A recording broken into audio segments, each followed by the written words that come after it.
E-A-T-L-E-S, Jody Mack, the legendary sports talker, joins forces with NFL insider John McMullen. Start your morning with Johnny Mack and Jody Mack across the JAKIB Media Network.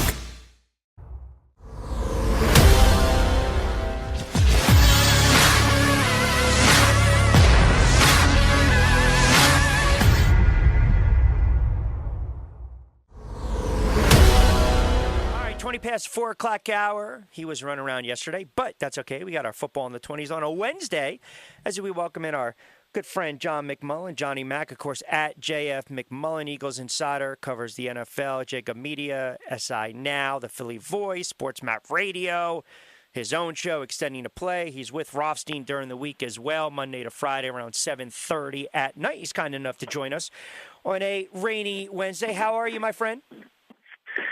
I'm doing well, Rich. That sounds okay when you say all that. If you put all my accomplishments together, that's up to something, like a stanza. It's up to snuff.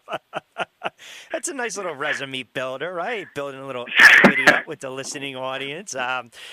After yesterday's just Twitter exchange, but we'll have a little fun with that to end the segment. All right, first and foremost, we'll go from quarterback to quarterback. We saw it yesterday. The Eagles signed in Joe Flacco, 1-year deal. Look, at the end of the day, it's a veteran quarterback in that locker room, and if need be, you know you can rely on him for a short amount of time, a quarter, a game here and there, just in case Hurt struggles. But more importantly, you got a veteran guy who's won before in the NFL to help mentor and groom a young quarterback.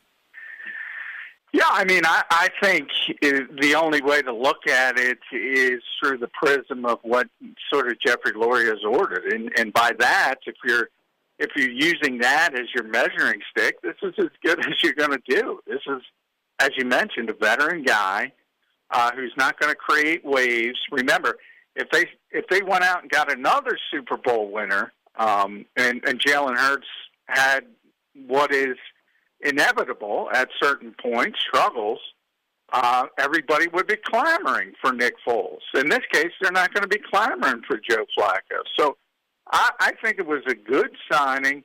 Now, if you want to look at it from a different prism and say, okay, Andy Waddle, you can't draft Justin Fields if you want to draft him, and that's where I think the Eagles are. I don't agree with that. But under the auspices of what they've been ordered, I think this is a really good signing. I really do. I agree. It's a 1-year deal, and like I said, if you need a veteran guy to spell a young quarterback for a very short amount of time. Look, the arm strength's there. It's always been there. It's just a different animal now because he's an older guy. He's dealt with some injuries. But, hey, I mean, I gave out the list. You're looking at Brissett. You were looking at Dalton. You're looking at Glennon. You're looking at McCoy. You're looking at Fitzpatrick. You had a guy. Yeah, Trubisky. By the way, can I throw this in there? Because I got a couple, Rich. Why not sign Mitch Trubisky? $2.5 million is cheaper. I'm like, are you kidding me? You want Mitch Trubisky around a young quarterback to teach him? This is Joe Flacco. This is a guy, forget about the Super Bowl. Forget about this. This guy was at one time the highest paid quarterback in football. The most impressive part of his resume, forget about the 40,000 yards, he won, not just made the playoffs. He won at least one playoff game in 5 consecutive years in 6 out of 7. That is tough to do in this league. And that's a guy I want around my young quarterback. I don't want a guy whose head coach, Matt Nagy, has to cut the field in half for him, has to give him high-low reads because he doesn't know what the hell he's doing because he's $1 million cheaper. You get what you pay for. And the second part of that, Rich, the reason he took less to sign with the Jets last season, he was coming off the neck surgery. Right. People were questioning if he was going to come back. He proved he was healthy. That's why he got more this time. That's a great point. All right, from one quarterback with the Eagles to another one that this story is not going away. I mean, I got a lot of reaction on Twitter yesterday talking about the Deshaun Watson situation. We go from a couple weeks ago where here's a great young man. He wants out. It's toxic environment and culture, and he's 24, 25, and he played at an MVP level. Look at the numbers he put up on a bad team with no weapons, and now, boom, it starts from one woman to two to three. Now we've got, 14, 15, 16 women. We've got 14 lawsuits. We got 22, 23 women coming out. You know, I don't want to say out of the woodwork because, again, if this is true, we've got a lot of victims, a lot of scars, and a lot of pain. And I've seen people on Twitter tweet this out, and you're right, there's really no middle ground. Either this is the biggest hatchet job in the history of hatchet jobs, or there's some underlining dark, disgusting, disturbing demons with this kid. I don't think there's really any middle ground, to be honest with you. I think there is a middle ground, and people aren't going to like what I have to say. He's got a Robert Kraft problem. He's got the same issue Robert Kraft had and what he got in trouble with. And I have no idea why he wants to do that. But for these people, and I got to tread carefully. You can't say this stuff on the radio. For these people saying the Houston Texans are doing this to him, they have no access to his Instagram.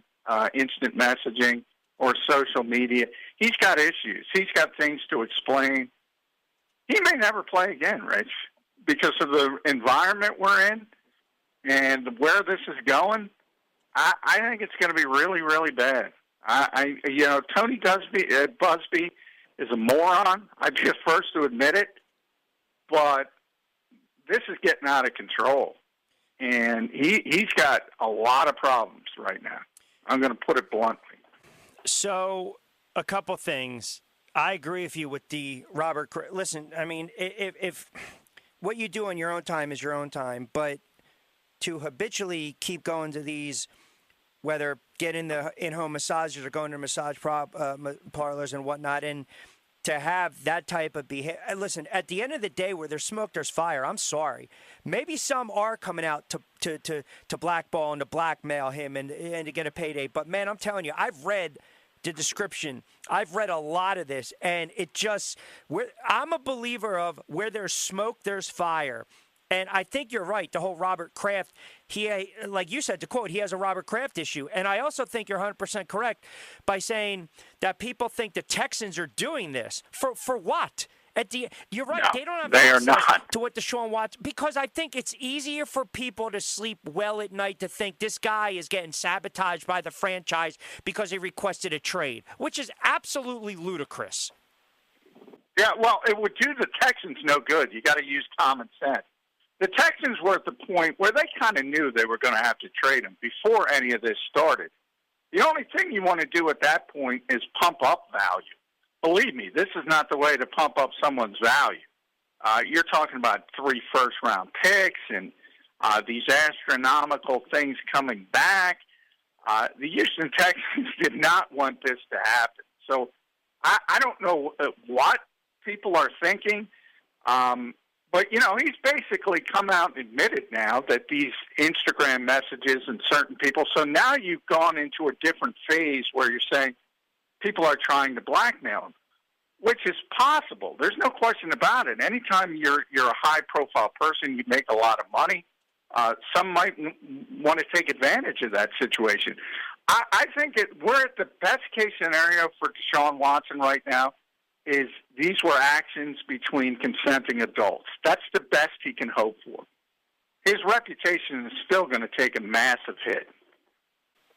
When I mentioned this yesterday, I believe the more alleged victims come forward and speak, the numbers are going to be so great where the NFL has to say, all right, he's got to go on the commissioner's exempt list.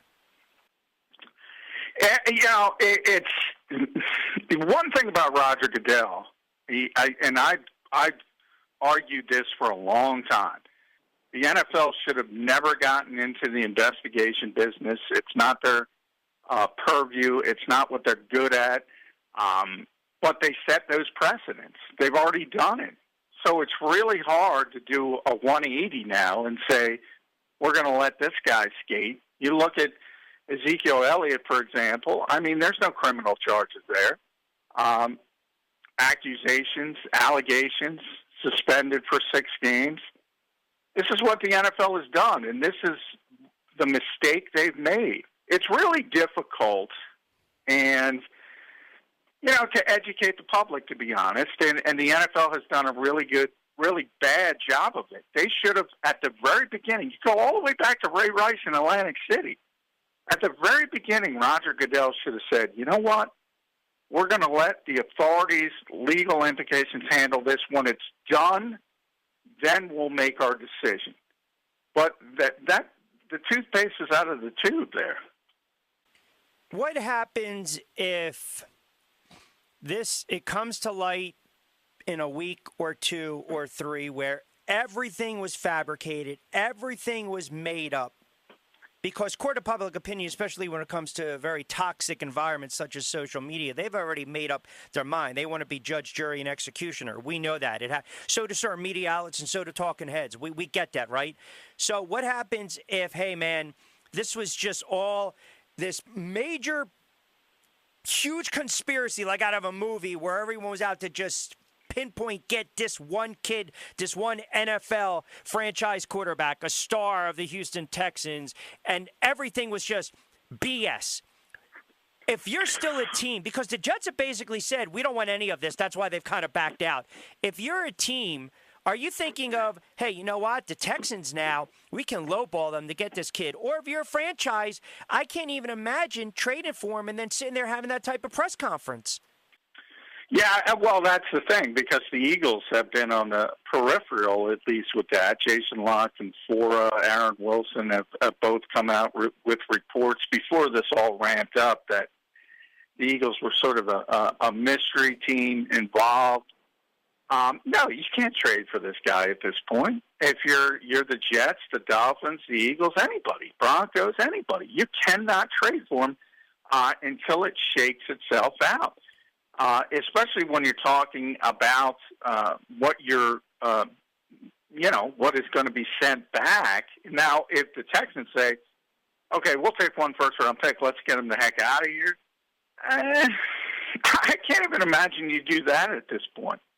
Look, I don't know. I'm trying to figure out what is the conspiracy for the conspiracy theorist out there. What are they trying to say? That the Texans...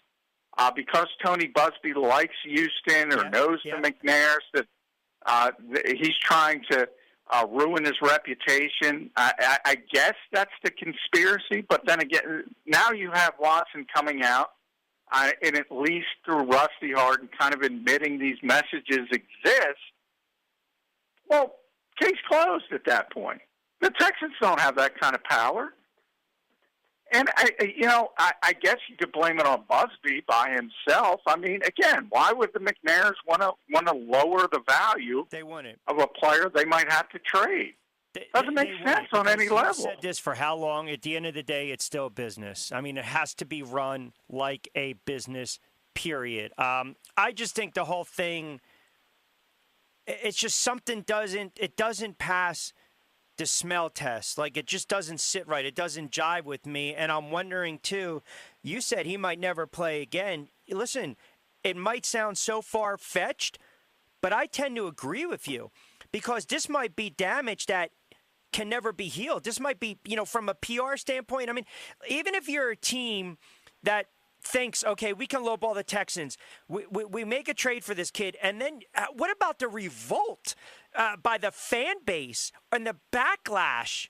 Now, granted, we saw what Michael Vick did. Eagles fans said we'll never go to games. That changed as soon as he was scrambling, converting third downs, and throwing for touchdown one thing passes. we know about fans, Rich, is they will accept anything if the guy can play. I know. But it is a little bit of a different environment, ultra-sensitive. We know this in the political world. It's a little bit different nowadays, and people can't have it. I mean, Deshaun Watson had this pristine reputation. I got news for you. I covered Darren Sharper. I thought he was the greatest guy in the world. If you would have told me he was in prison for the things that he did, I would have laughed at you. You don't know these people. No. I mean, I hope he hasn't done these things. But I can't sit there and say that certain people that I don't even know aren't capable of doing certain things. I mean, I don't understand people just because you're a superstar player. I'm going to defend you at all costs. Right now, it doesn't look good for him. That I can't put it any other way. What do you make of some of the moves that the Giants have made over the last week or so? I like what the Giants are doing. I think they overpaid Adoree Jackson. I don't know who they were bidding against. If you think about it, I mean, the Titans declined his fifth-year option, essentially, which is about $10 million. Rarely do you get a raise from that if somebody does that. So I question that one deal, but he's a good player. I think it makes sense from a football perspective. They finally got the deal done with Kyle Rudolph. We'll see if he's healthy, but I can tell you what, he can catch the football. You got no more energy. He's not that athletic, but he catches everything. It looks like that deal went through. He passed with the physical and whatnot on the foot. And you're right. That gives you another presence. I don't care about the money that they gave the Galladay as well. I mean, at the end of the day, you are giving a young quarterback the weapons that he needs. You're hoping the offensive line stays upright. You've now added more depth in that secondary. So I got to be honest. It's got to be on the pass rush, and it's got to be on the quarterback. Yeah, and I'll say this. I mean, I've said before, I love the Giants front last season. I do think they should have kept Tomlinson, but they're doing a lot of things. I will say, people are slaves of the moment. Yep. You talk about Kenny Galladay. He's not a superstar, but he's a good receiver. And you look at the number and you say they overpaid him. Well, yeah, maybe they did today, but tomorrow, when the new TV deals kick in, when the pandemic shortfall isn't a thing any longer, all of a sudden those deals aren't going to look so bad. So you can't be a slave to the moment as well. All right, let's get down to the serious stuff now. I saw the exchange yesterday. What is that to these morons at me, Rich? I blame you. Listen, some people were stating, what do you mean? You blame me. I am not one to pour gasoline on the fire. I'll sprinkle it. But hell, I'll napalm that bridge. So I got these knuckleheads talking about history and how people forget. Yeah. And I'm thinking to myself, and I used Elgin Baylor. And these people don't even know who Elgin Baylor is. And they're saying Scottie Pippen's better than Elgin Baylor. Read a book. Then I went to Moses Malone. Moses Malone, who might be the most underrated player in NBA history, for whatever reason. 3-time MVP, beat one of the greatest teams of all time by himself, the Magic Kareem Lakers. Remember that Houston team? Yep. So I looked it up. 10 times he was a top 10 MVP vote. 10 different times in his career. Won it 3 times. Yep, 79, 82, 83. Yep. And you got people telling me Scottie Pippen was a better basketball player than Moses Malone because they saw The Last Dance. Because of Michael Jordan. I have a question. And they're talking about history. And I'm like, these people don't know. They're talking about a role player against a legitimate superstar. It drives me insane. Drives me insane. The thing with the NBA, it's almost like when you have the bar talk with the NFL. I can't sit here and tell you that, and I'll just use this as an arbitrary example. Thurman Thomas was better than Dan Marino. We're talking a quarterback and a running back. I'm talking about Pippen, and you're talking about Malone. We're talking about a forward who can handle it like a guard, and we're talking about a center. I mean, I get the different positions, but basketball's a little bit different. It's not. You have completely different. Absolutely. You can't compare an offensive lineman to a quarterback.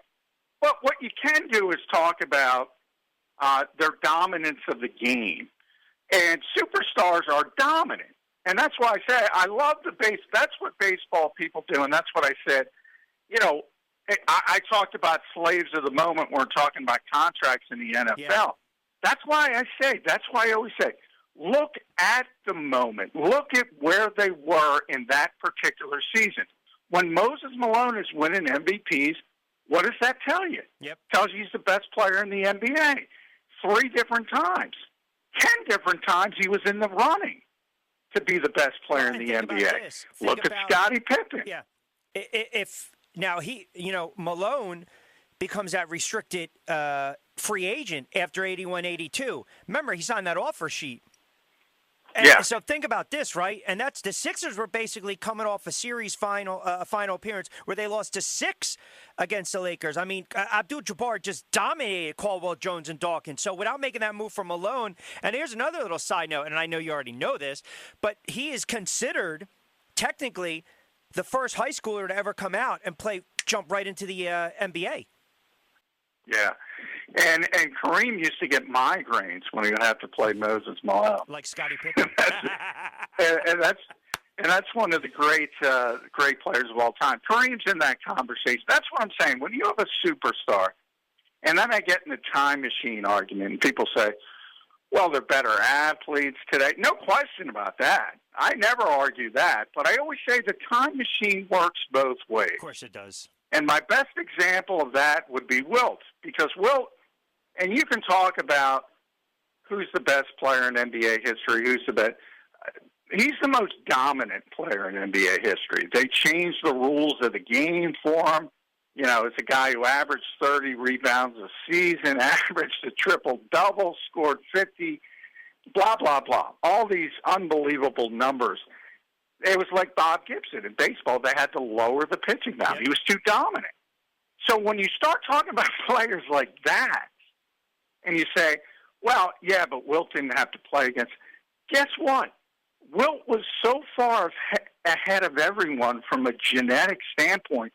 If you move the time machine forward, he still got those advantages. He'd still turn into the same player, whereas vice versa, if you send anybody from today back to his era, when you didn't have the conditioning, you didn't have the travel and all that and all the luxuries, they have those same problems, those same hurdles. So that's why I say you look at a player in his era, and when he's that dominant, guess what? He's that dominant. I think if you would have stuck Shaq in the 50s and 60s and even early 70s, I think Wilt would have tore him up.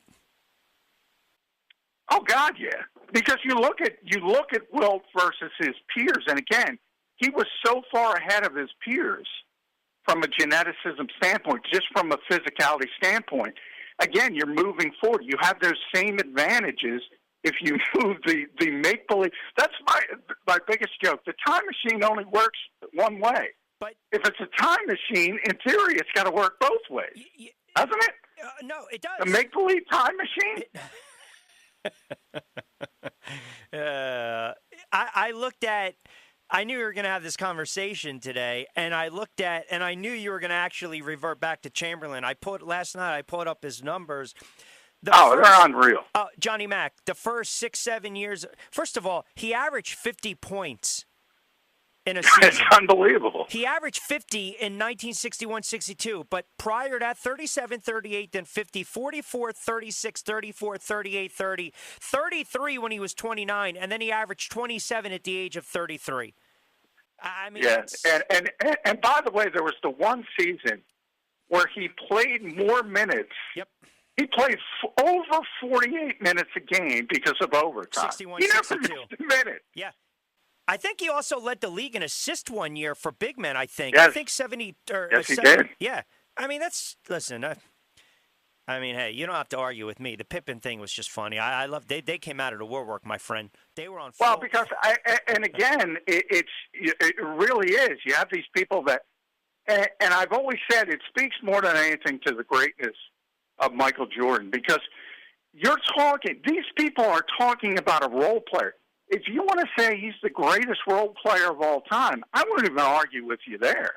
Right. But when you're talking about all these other names I'm giving you, whether it's Chamberlain or Malone or Irving, these guys, even Karl Malone, these guys, Patrick Ewing and Scotty Zarrett, they were superstars. They were leading. They're not Robin. They're Batman. Yep. Every single one of them. Yep. Johnny Mac, I can just go on hours if you talk a little hoops. Yeah, that one, because I always get it. I get hit by that. I say it all the time.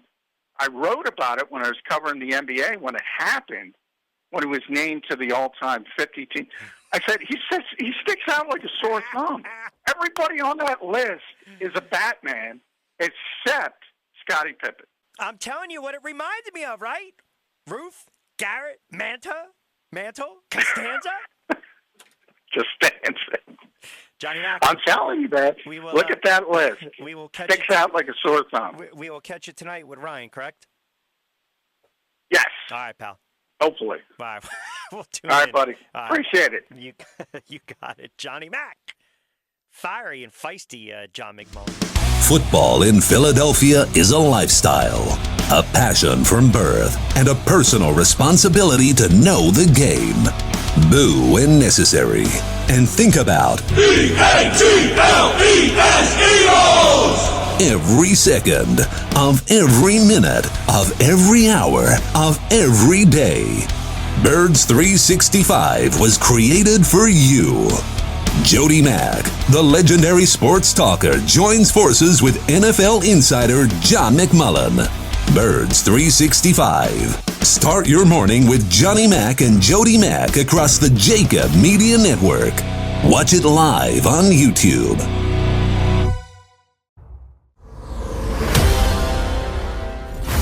The middle.